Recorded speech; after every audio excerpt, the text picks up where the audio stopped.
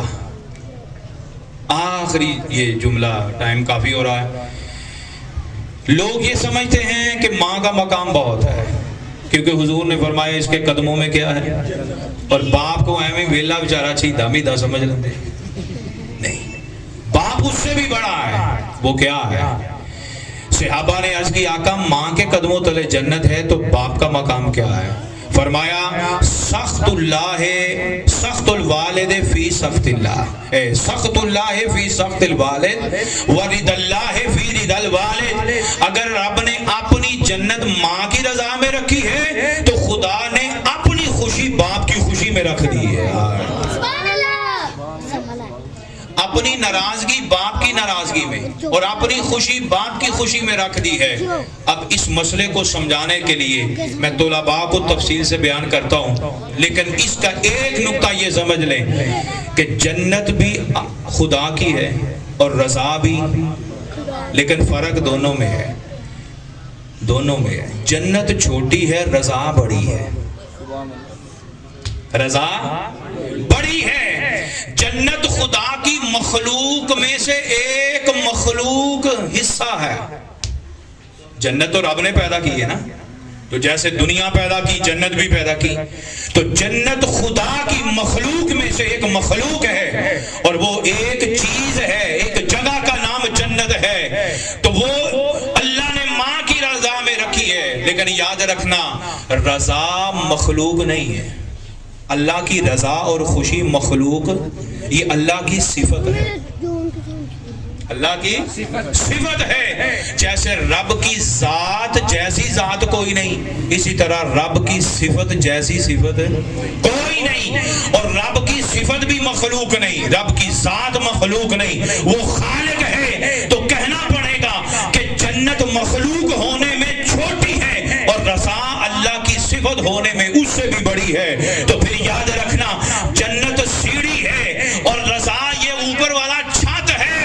ارے اگر چھت پہ جانا ہے تو ماں کی خدمت والی سیڑھی سے باپ کی رضا والے چھت پر پہنچنا ہے۔ تو خدا کی ناراضگی باپ کی ناراضگی میں ہے اور خدا کی رضا باپ کی رضا میں ہے، اس کا مقام بہت ہے۔ فرق صرف اس لیے ہے ماں نرم دل ہوندی ہے، پیار دی مستحق ہوندی ہے، باپ ذرا تھوڑا سا روب والا ہوتا ہے نا، مزاج ایسا ہے، لیکن یہ دکھ سہ کر بھی اپنے اندر برداشت کر لیتا ہے، یہ سب کچھ تماشا دیکھ کر بھی اپنے اندر ایک سمندر رکھ لیتا ہے۔ ماں پھر بھی شکوے کر دیتی ہے کیونکہ نرم مزاج ہے، باپ سب کچھ دیکھ کر بھی صبر کا پہاڑ ہے، یہ اندر اندر پی جاتا ہے، اس لیے اس کے صبر کے پہاڑ ہونے کی وجہ سے لوگوں نے اس کو شاید پیچھے چھوڑ دیا ہے، لیکن بیٹا آج سمجھ لینا جنت چھوٹی ہے، رضا بڑی ہے، اور باپ کا مقام ماں سے بھی کیا ہے، اوپر کا ہے۔ اور کملی والے آقا سے پوچھا یا رسول اللہ میں دعا کرنا چاہوں تو کب قبول ہوگی؟ فرمایا جب تیرا باپ تیرے لیے دعا کر دے تو کبھی بھی رب رد نہیں کرتا، کبھی رد نہیں کرتا۔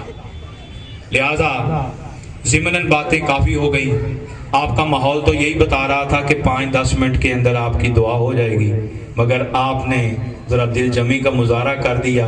اگر ٹائم بہتا لے آئے تو تسی آپ جان کے لے آئے، نہ جم کے بہندے تو نہ اتنا ٹائم لگتا۔ تو تہاڈی محبت کا شکریہ، لیکن بیٹا ہر چیز ایک نصیحت کے لیے ہوتی ہے۔ میں سبق دہرانے لگا ہوں، سب کے لیے ہے۔ دنیا امتحان گاہ ہے، یہاں ہر وقت ٹینشن میں ہی رہنا ہے۔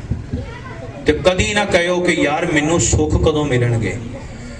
گھر ملیا یہ بھی سکھ جے، دکان ملی سکھ ہے، صبح جاتے ہو چاہے 100 کما کے آؤ سکھ ہے، کیونکہ مقدر اتنا ہے، مقدر اتنا ہے۔ انسان بے سکھ اس وقت ہوتا ہے جب اس کے دل میں لالچ آ جائے۔ یہ آزما کے دیکھ لینا، کبھی تجربہ کر کے دیکھنا، اگر اپنے رب پر راضی رہ کر جائیں گے نا تو شام کو راضی ہو کے آئیں گے، سکھی بن کے۔ اگر لالچ لے کے جائیں گے، لالچ لے کے آئیں گے تو یاد رکھنا نہ نیند سکھ کی آئے گی نہ جاگ سکھ کی آئے گی۔ یہ تجربہ کر کے دیکھ لینا۔ دنیا میں بے سکھی ہونے کی کبھی شکوہ نہ کرنا۔ خدا نے کبھی کسی مخلوق کو ماڑا پیدا نہیں کیا، ماڑا ہم اپنے لالچ کی وجہ سے ہوتے ہیں، ماڑے ہم اپنے لالچ کی وجہ سے ہوتے ہیں۔ آخرت میں نتیجہ قبر میں نکلنا ہے۔ بس دوستو پیپر کی یہاں تیاری کرو، مگر ٹینشن میں رہنا ہے، نتیجہ قبر میں نکلنا ہے، اور نتیجہ حضور کی زیارت پہ جا کے پورا ہونا ہے۔ اور دنیا میں سب سے بڑا پیپر یہ ہے، حضور گنبد خضرا کے مکین سے رشتہ ایسا جوڑ لو کہ آج دیکھا تو نہیں مگر قبر میں دکھا دے کہ میں کون ہوں، تاکہ نتیجہ پاس ہونے والا نکل آئے۔ کہتے ہیں ایک 100/100 ہوتا ہے، ایک 100/100 ہوتا ہے، ہوندا تے نہیں لیکن کہن نو تے ہوندا ہی ہے۔ تے یار بھی تانوں اداں دے تحفے بھیج دی ہائے۔ تو پھر گلاں چوں گلاں حاجی صاحب بڑیاں نکل گئیں تے میرے تو جان چھڑا لو، چنگے رہ جو گے۔ تو میرے والد صاحب کہا کرتے تھے، بلکہ ہم نے بزرگوں کے سنا ہے، ہم نے بزرگوں کے سے سنا ہے، کسی درویش نے کہا تھا کہ چلیا اے دنیا دا رنگ ہو رہی، او دنیا دا رنگ ہو رہی۔ جویں ایتھے ایک دوجے نو تحفے بخاندے ہو تے او بھی ایک دوجے نو تحفے بخاندے نے۔ فرق اینا ہے کہ تیری نگاہ انہاں نو ویکھ نہیں سکتی مگر انہاں دی نگاہ تنو سارا کچھ ویکھ رہی ہے۔ اللہ ان کے والد کے درجے بلند فرمائے، اللہ آپ کی اس پیار محبت کو سلامت رکھے۔